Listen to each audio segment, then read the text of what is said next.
नैवेद्याच्या ताटामध्ये आवर्जून केली जाणारी चणा डाळीची चटणी, ओली हरभऱ्याच्या डाळीची चटणी आज आपण करतो आहे. नमस्कार मंडळी, स्वागत आहे तुमचं अर्चनाज किचनमध्ये.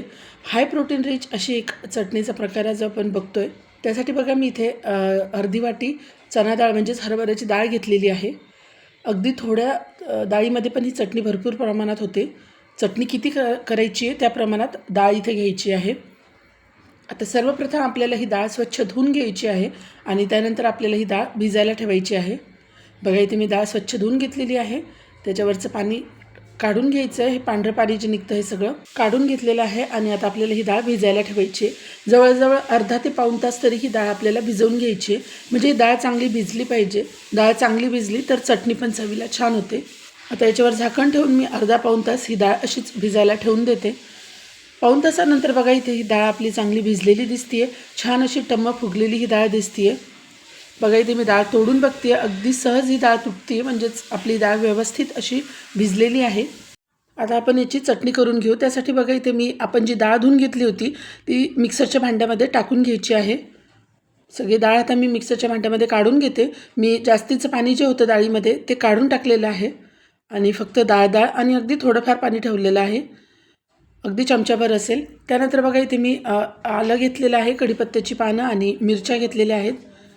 इथे मी कढीपत्त्याची पानं टाकून घेतलेली आहेत. त्यानंतर अद्रकचे तुकडे टाकून घेतलेले आहेत. त्यानंतर हिरवी मिरची टाकून घेतलेली आहे आणि कोथिंबीर टाकून घेतलेली आहे. त्यानंतर इथे जिरे टाकून घ्यायचे आहेत. त्यानंतर चवीनुसार मीठ टाकून घ्यायचं आहे आणि हे सगळं साहित्य आता आपल्याला मिक्सरचं बटन चालू बंद करून ही डाळ आपल्याला वाटून घ्यायची आहे. म्हणजे ही डाळ आपल्याला खूप पण बारीक नाही करायची, अशी थोडी जाडसरच ही करून घ्यायची आहे. बघा अशी जाडसर ही चटणी आपल्याला वाटून घ्यायची आहे.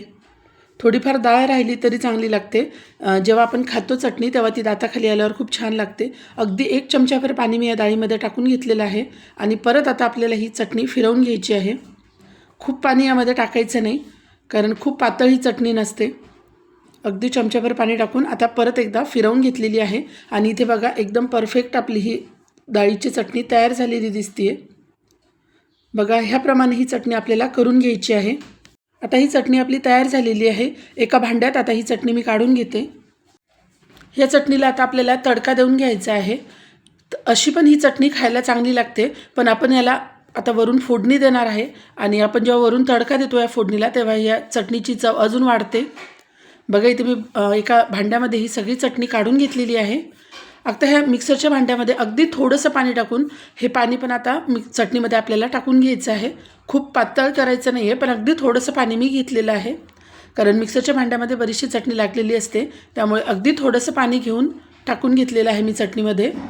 बघा इथे छान परफेक्ट अशी आपली ही चटणी आता तयार झालेली आहे. आता आपण तडका देऊन घेऊ. त्यासाठी बघा मी इथे तडका पॅन तापायला ठेवलं आहे आणि त्यामध्ये तेल टाकून घेतलेलं आहे.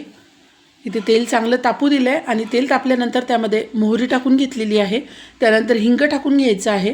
त्यानंतर थोडीशी हळद टाकून घ्यायची आहे आणि त्यानंतर कढीपत्त्याची पानं आणि कोथिंबीर टाकून घेतलेली आहे आणि हा चुरचुरीत तडका आपल्याला चटणीवर टाकून घ्यायचा आहे.